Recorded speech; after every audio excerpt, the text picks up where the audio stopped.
What's going on, everyone? Happy Taco Tuesday. I'm excited. We've got the one and only. We've got the Matthew Rosden, CEO of CapSign with me. Let's bring him up onto stage. Matt, how you doing today, sir? Before we kick things off, I would love to give you a brief bio, or give the audience a pitch on who you are, because you are a fantastic contributor in space.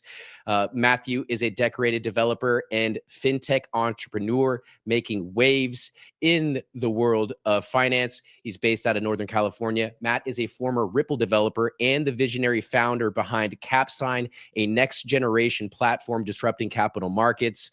I first came to know Matt, or learned about Matt. Let me come back on the stage here, Matt. I first came to learn about you, Matt, from your interview with the Bearable Bull. I believe that was in 2020. You were giving a pitch on your previous platform called Trustline, which was then later acquired by Link2. And then let's just say within a few months following that, we both ended up at Link2, where we both hustled to democratize access to the private capital markets. Matt earned his master's of engineering from Berkeley before sharpening his entrepreneurial mindset at Stanford. And when Matt's not busy taking over the world of the capital markets, you'll likely find him on the golf course sinking holes in ones. So with that being said, Matt, let's sink a hole in one today for you, for CapSign, and the community. How you doing today? Doing fantastic. I'm glad to be back here with you, Ray. It's a pleasure to be here talking with you, as always. Yes. I'm gonna while you well, actually, let's take a step back. I'm going to try and bring up onto stage here the first interview that we had conducted way back. Can you see right here on stage? Let's see here. Looks like yes, exactly. This was the first interview that we did way back in August of 2024. So fast forward to today, we are now a year both into our own ventures. And so I just want to say it should be a happy anniversary for you. Happy anniversary for me. I am excited to be here. And so thank you very much, Matt. Now let's talk about all things CapSign. You recently, I believe from my research, secured already your first partnership with Onodos. Let's talk about CapSign. And for those in the audience who are new to the community, please give a brief elevator pitch to bring them current before announcing all of your most recent achievements. Yeah, so CapSign is a all-in-one platform for companies to tokenize their cap table and equity financing and on-chain accounting. So we can dive into each one of those, but Onodos is a leading company in the space. They have a product on the XRP ledger, and they're using the CapSign platform to tokenize their cap table and for private equity financing fundraising. And so they actually are really embracing DeFi and stable coins and being bankless. This is what Onodos is all about. And they build this into their technology. And what makes us great partners is that CapSign has the tools to enable them to manage their equity ownership without requiring a bank, using stable coins, and tokenizing the equity assets on chain. So it just happens to be a great partnership where we're really aligned in terms of how we see the space evolving and our vision. Congratulations, Matt. If I'm not mistaken, isn't Onodos also a market participant in on the XRPL? Yeah, they're a validator on the XRP ledger, so they have a validator node, and they have a product that integrates with a decentralized exchange, meaning that users of their platform can access the XRP ledger's native exchange in order to trade in and out of assets. And it's a pretty seamless and simple user interface, really good for first-time users who are just starting to participate in what we call the on-chain economy. The on-chain economy. I like that. I love to hear that. And so now, does that position you both, understanding that Anotis is also a participant in the revolution of the finance space on leveraging the XRPL? Does this, do you think, positions you both as being potentially at the helm or the first movers of this space? I mean, certainly we're first movers. I think that we're both kind of trying to be leading the charge in terms of new technology adoption in finance, and that starts with utilizing this new technology, which is, a public and open ledger that's globally distributed. And so there's definitely a shift away from the traditional model of banking and finance to this decentralized model, where cryptocurrency comes out of. But turns out you can do a lot more things than just trade crypto. You can tokenize all sorts of real world assets, as we call them. These are your traditional financial assets like equities, bonds, derivatives, that sort of thing. Yeah, and what a great segue, because I did have up on screen just a moment ago your platform, CapSign, which is the go-to platform for tokenizing enterprise cap tables. Let me bring that back up on a screen right now. Let's talk about CapSign. Where are you guys at now since the last time we discussed or hopped on into an interview? I know you secured your first clients. What else is going on at CapSign? Yeah, I mean, A lot. 1 year in a startup world is almost is about 4 years in the in the non-startup world. yeah, I mean, technically it's been 18, 19 months, but the R&D does extend even further beyond that to a certain degree. And this has been years in the making, and it's finally coming to light. And this is a revolutionary technology. It's capable of doing things that products today, services and products can't do. So that's what's most exciting about it to me. And it's going to be really interesting to see how this plays out. It's still, somewhat early in the product development, but what's happening with CapSign is it's now in a usable state.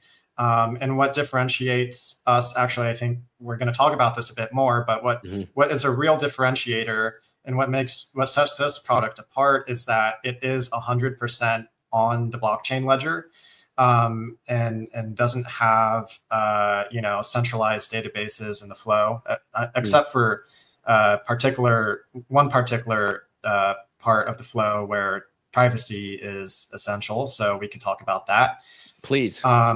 But yeah, really, it's a kind of product that existing service providers who are in Web 2 can't parallel, and then those who are building on Web 3, they have the way that they've gone about it is they have these centralized database components. So it's not a pure solution, in my opinion, and we want a pure solution because that brings more benefits to the end user. Yeah, I'm going to jump ahead on the topic of privacy. I did have the opportunity, Matt, to create an account with CapSign ahead of this production. I wanted to really immerse myself in what you've been tooling on, excuse me, for the past 18 months. And so what I really think is great is you have now created a platform that provides services not just to someone like me, who's an accredited investor looking to deploy capital into revolutionary and new ventures, but also on the other side of the house, you're servicing your enterprise customers with the tokenization of their cap table. So before I would love for you, one, if you're willing and able to demo your platform today. But can we talk about privacy for a hot second? How do you approach privacy, understanding the industry that you're operating in, and with the information that you're also handling? Because, for instance, if I'm having to satisfy the accredited investor requirements, uploading private documents, what again? How do you approach privacy? Absolutely. So as I mentioned earlier, there is one component that has a centralized, system involved that is highly secure. I worked at Ripple. I was an integration engineer and a software engineer. They have some of the best security practices in the industry in the world, bank grade. And all of those practices I had to learn and then deploy with our banking partners. So this is something that I'm very accustomed to. And the way that CapSign is designed is that anything with private and sensitive personal identifying information is kept in off chain. So you don't want people to access that sensitive information. And really, it's just there for parties like CapSign to review the identifying information and then to confirm, on-chain wallets, crypto wallet identities, so that we know who users are who are transacting, so that we can stay compliant with the different regulations and securities and finance and payments and all of that. So that's essentially the one thing. Your identity and accreditation, those sorts of financial documents that you upload are completely kept private, restricted access, and secure. That's music to my ears. Thank you, Matt. I appreciate that. Well, on that note, do you mind, if you're willing and able to demo your platform today and show the audience what you've been dedicating your life for the past 18 months to? Yeah, absolutely. Awesome. Yeah, but are we going to do this now, or? Yeah, if you don't mind, right. that'd be great. Let Absolutely, me see if I let's do it. Stop sharing my screen. All right, so I think I'm going to add that to the stage. Yep, there we go. Right on. So I've got a couple different screens up that I'll be going in and out of. But this one right here is the corporate dashboard. And this is, I'm still inputting data, but this is real data for CapSign. And so really it's going to be a complete dashboard for the health of your business at the home level. And then I'm working on this really, if I switch over here, this really interesting ledgering product that has all sorts of implications. But basically it's an accounting product that allows you to post your financials on chain. That would be your balance sheet, your income statement, and down to the individual transaction level. So you can see tax season is coming up. And so I'm busy testing and inputting the financials for CapSign. And by the way, this data is made public. So basically, the way that I think about it is CapSign is a public company running on chain. Now we're not actually public, but we run as if we were a public company, and maybe that sets us up for doing that one day. But you can see I've got a bunch of ledgers created, and I'm busy putting in some entries for the various transactions, and I'm only about 2 months in out of the 18 months of history, because I just started this morning. But you can see, this is where all the money's going. You've got all your debits and credits. If you're an investor who's investing in a company like CapSign or Anodos or anyone else on the CapSign platform, well, then you actually have a full record of where the money is at any given point in real time. So if we drill down, we can go into this US dollar assets ledger if it'll load, because I've been making some changes in real time. So, and this is All right. Yeah. So we'll just go over here then and view That's this one, which isn't the latest and greatest, but the beauty, to just, the beauty and the curse of running your own business, being able to operate lean and nimble, but you're the man wearing all the hats. yeah, right. So that's on my development page, but here's the actual one that's live. So I'm doing an upgrade right now, but you can see, you know, you get your ledger balance, you've got accounts and entries. So, you know, you can drill down into the account and then actually see the, you know, transactions and if they're posted or whatnot. So it's really a blockchain accounting system. And right now I've done the foundational work, but the goal is to get it to a point where it's like as easy and seamless to use as QuickBooks. And then you can, you know, do your entries right here. I think actually what we want to do, what we want to do is, you know, debit assets, and then we can credit revenue, and then submit this journal entry. And so this is, you know, the interface to the blockchain. It uses this Coinbase smart wallet. It's built on Base because it, you know, has fantastically low network fees and quick block times. So, I was gonna ask why you chose to build on Base initially. Right. So those are some of the reasons. There's more reasons than just that. Okay. But anyway, so, you know, journal entry submitted. We have that new debit and credit entry in our entries. So that's the Ledgers product. And this is a foundational foundation for the rest of the platform. So if I go over to the tokens tab, this is the actual tokenization part. And you can see we've already tokenized our common stock. And the reason why for CapSigns. For CapSign, yes. Okay. So the reason why you want to tokenize common stock is so that you can then integrate it with the on-chain ledger, and you can add that essentially the tokens that you issue on-chain to your equity ledger.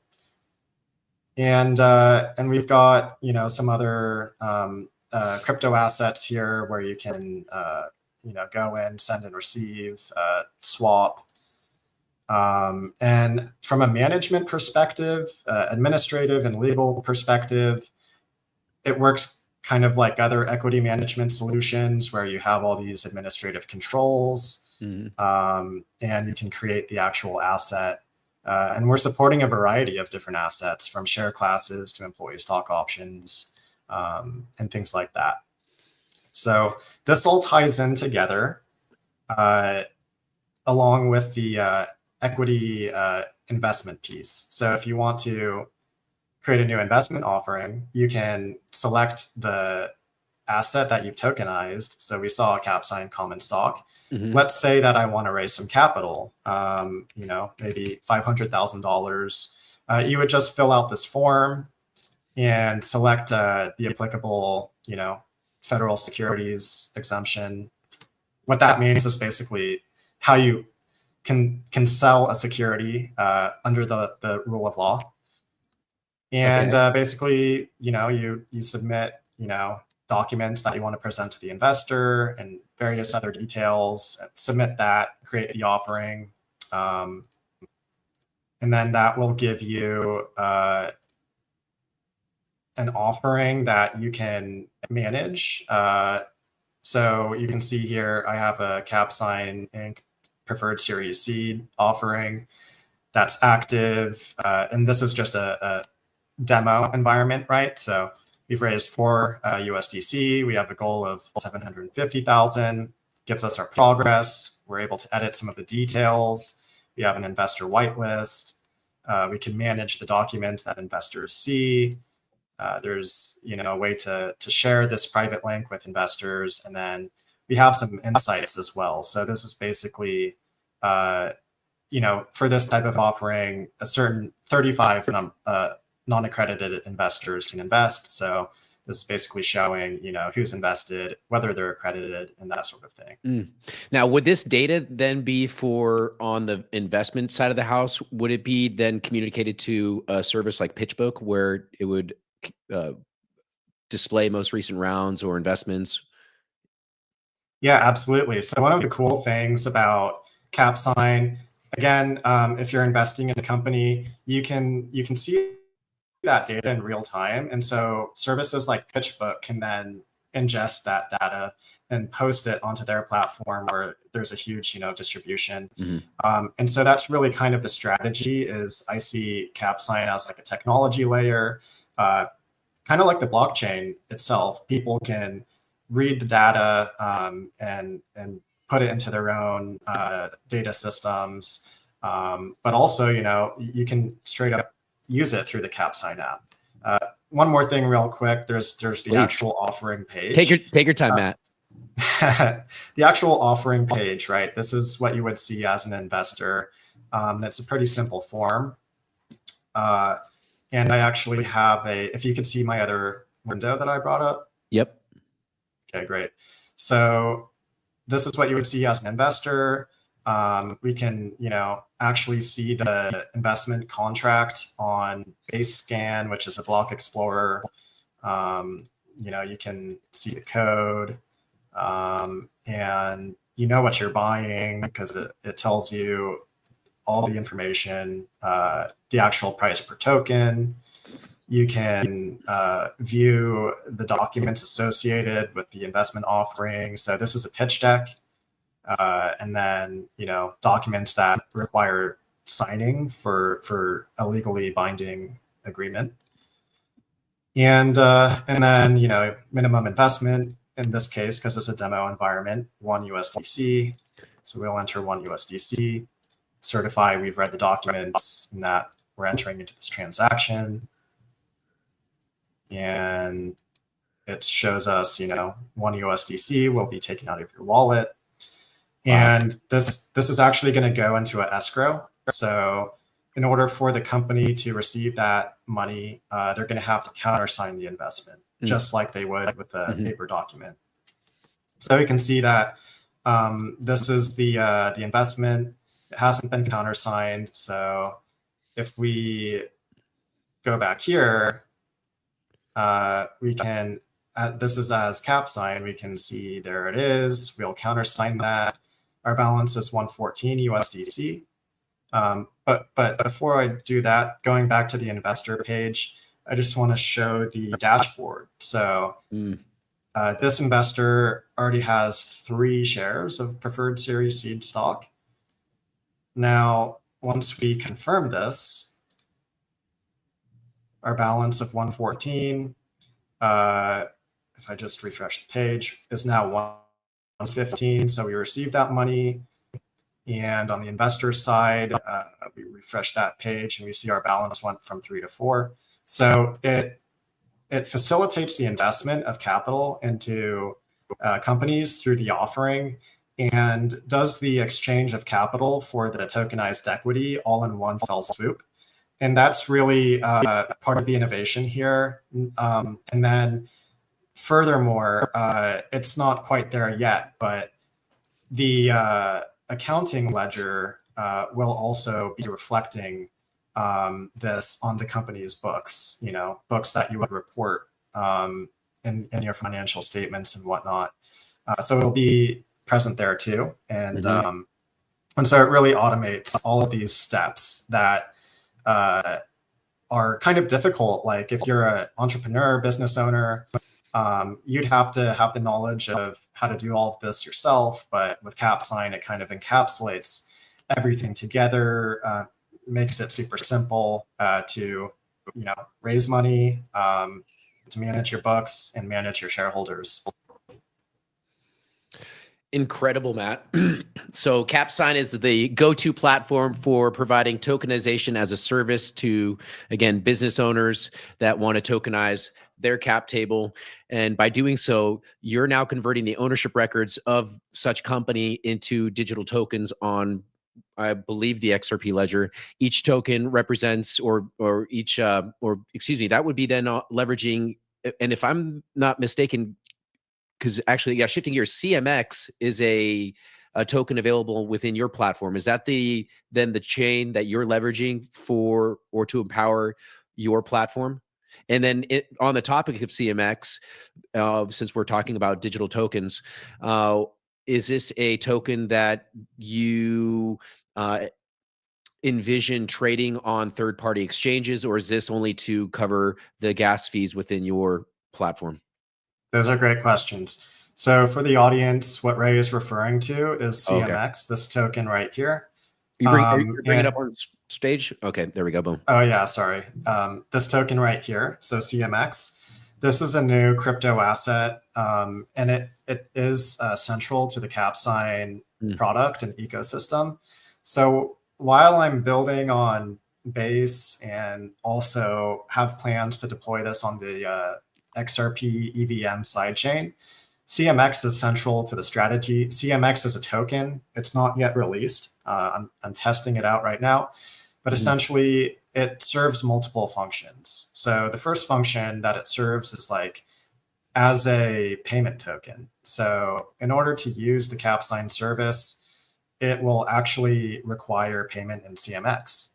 Now, we're kind of going to make this easy so that if you have a USDC balance or like an XRP or Ethereum balance, you can use that balance to pay your subscription. So it's like a software as a service subscription to use these this business software, right? Okay. And it'll automatically convert your Ethereum or XRP or USDC into CMX and then send that CMX into to mark your invoice as paid. And so that creates a demand for the CMX token. But CMX is also going to be the native token of the CMX ledger, which CapSign is building and going to be deploying the protocol on top of. And basically, we're doing this to create a network effect to incentivize various actors to have a stake in the network. So basically trying to bootload a new network.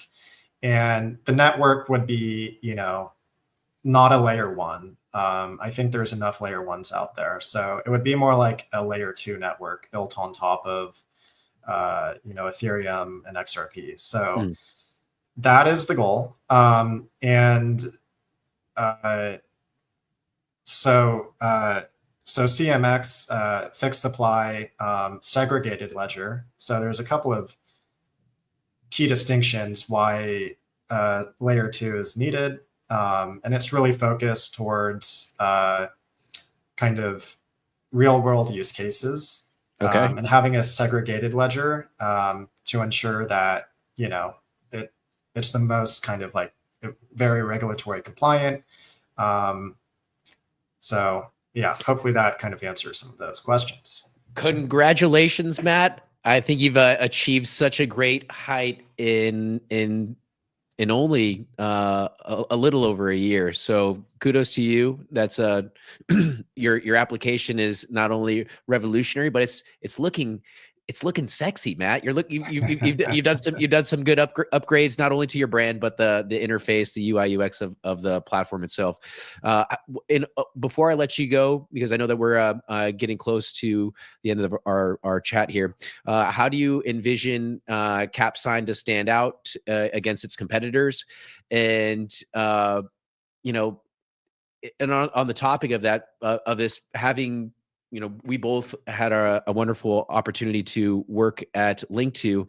I had the experience of exercising shares through Carta, and through that experience, I noticed just how much of a revolutionary tech that blockchain can streamline some of these transactions through the escrow accounts that you just referenced. So things are automated when person A pays person B, and so having things automated would in what you're doing is exactly what this world needs, because that process through Carta, and I'm not trying to disrespect Carta because they are a revolutionary platform themselves. It's just the world's moving fast now, and now they might be trapped in is it a Web 2 world now that as we move into a Web 3? Your words actually, Matt. So I want to give you recognition of that.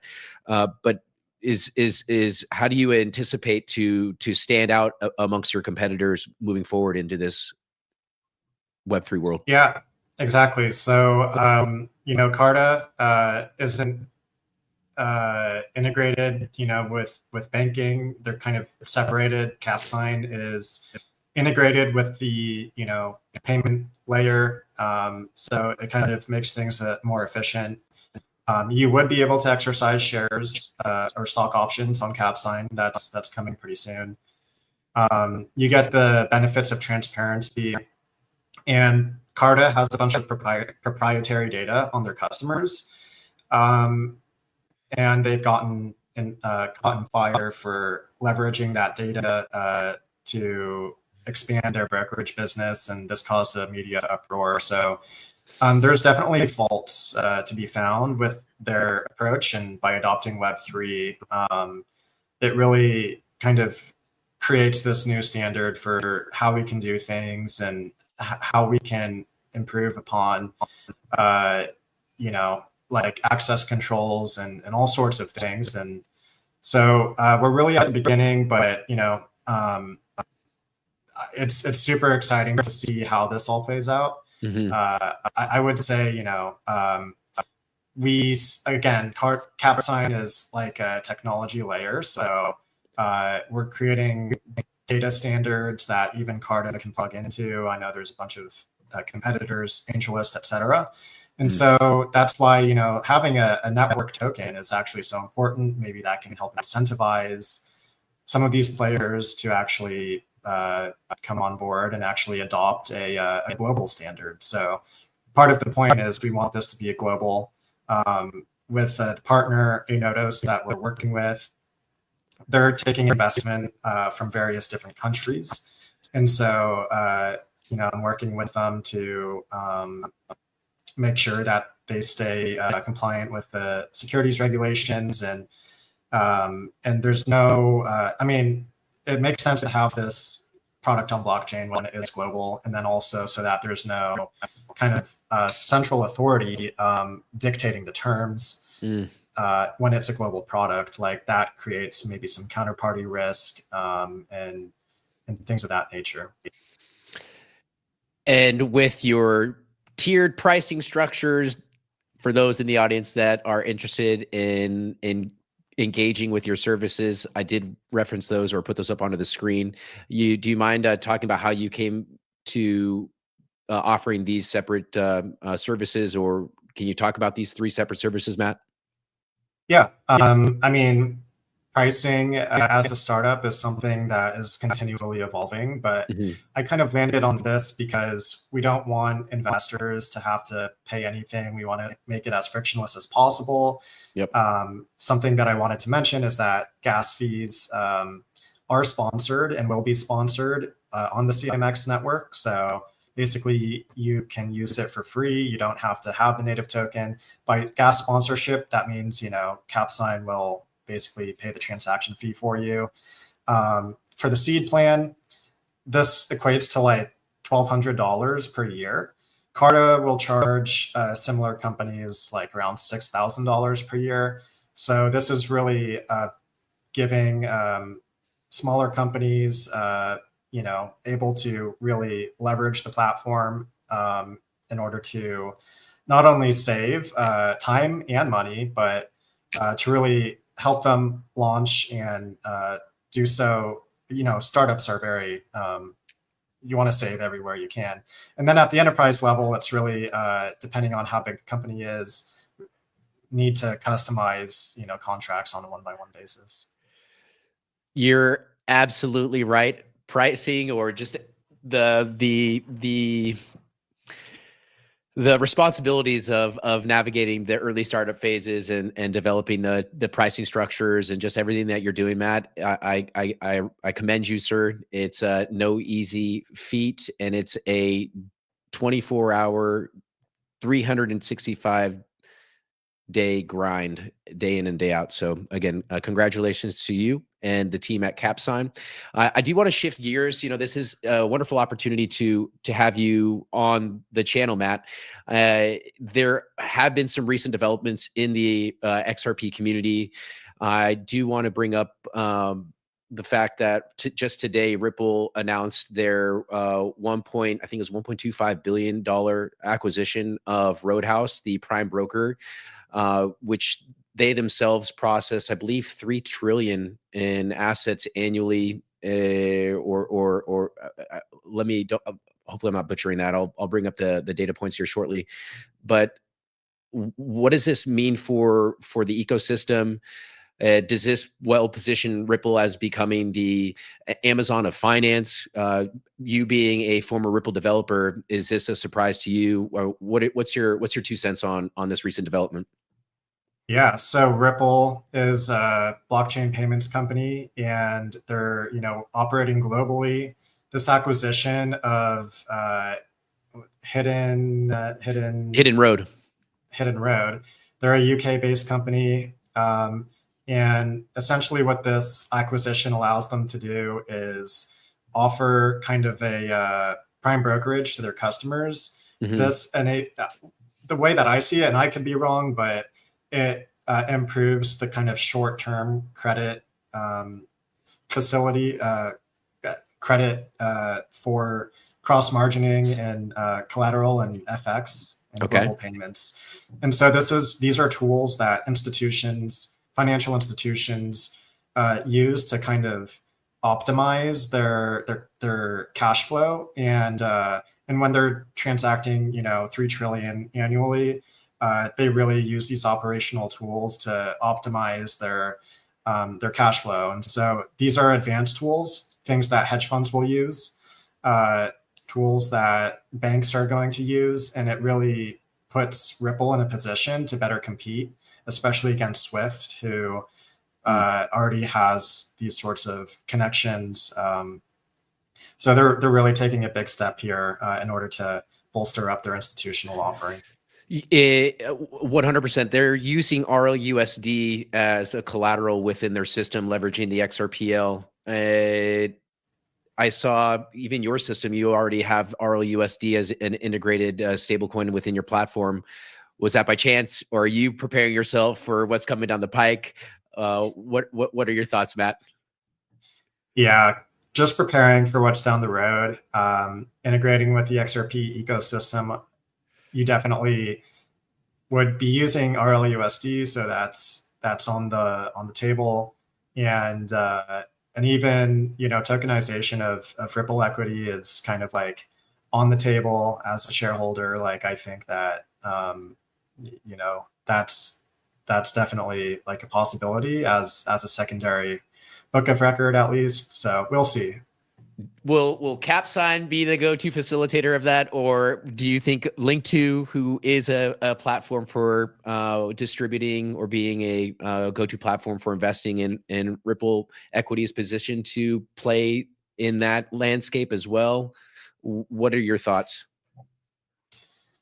Yeah, I mean, Link2's been working with the Ripple, finance team, putting together deals and able to offer Ripple stock on their platform.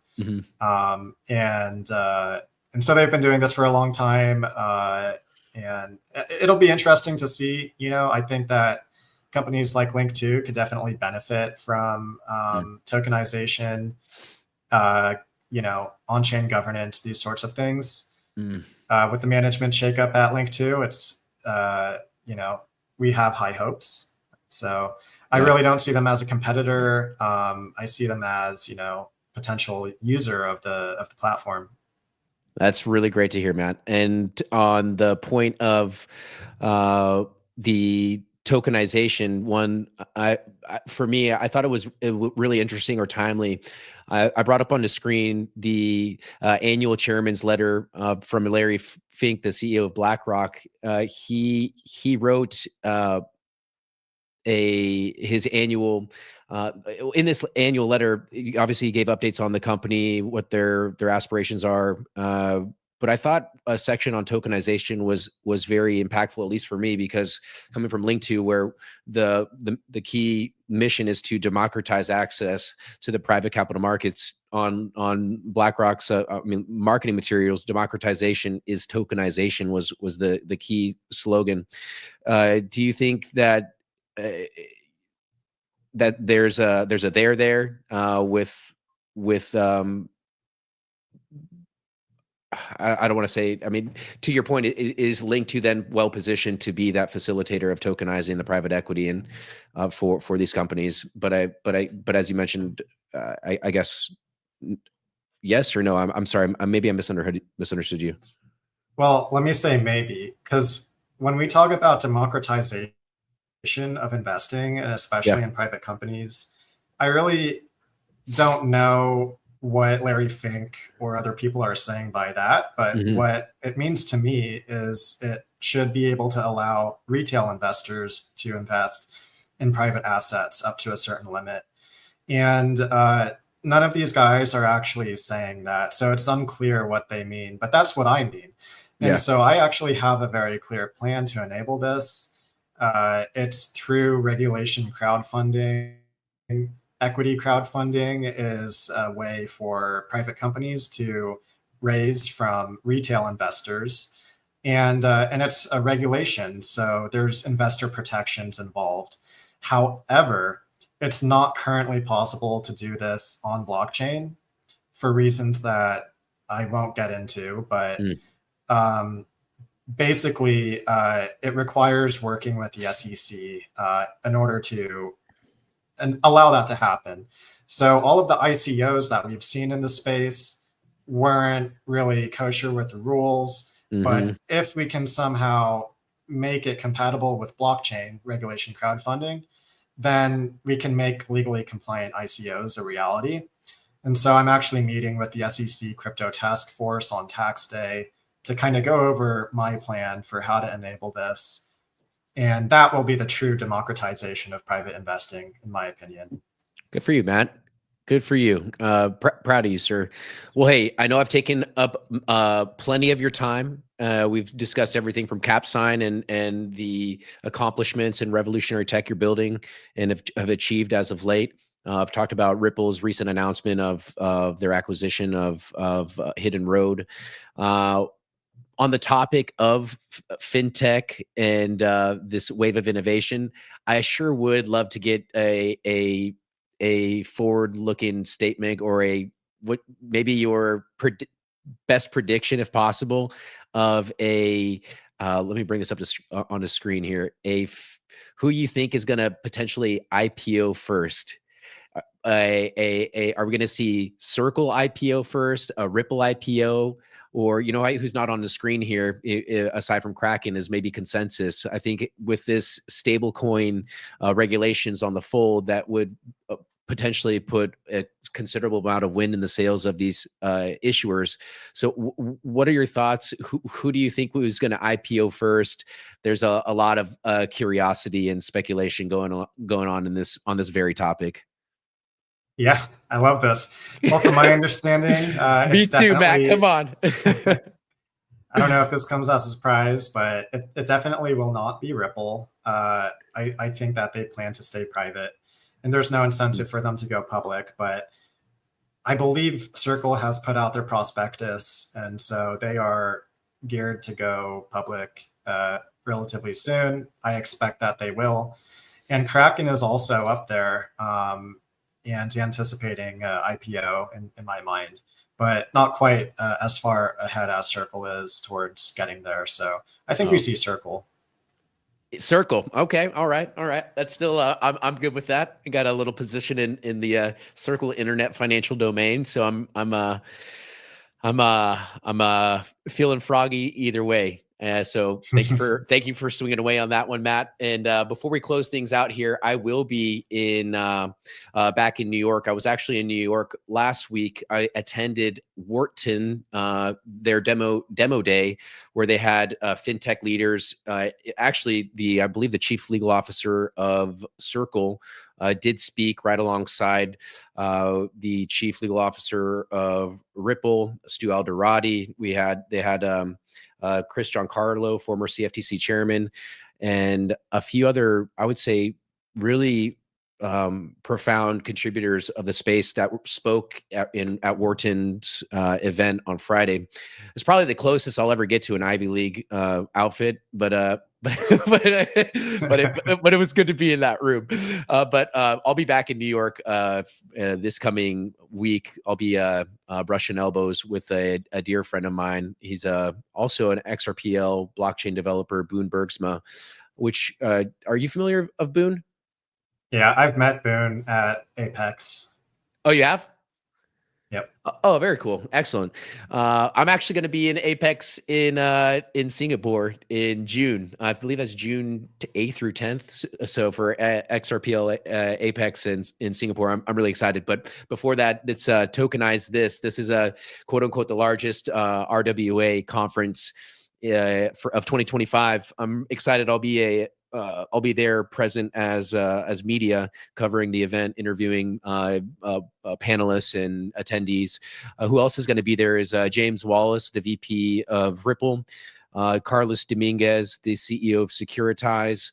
Boone will be here as well.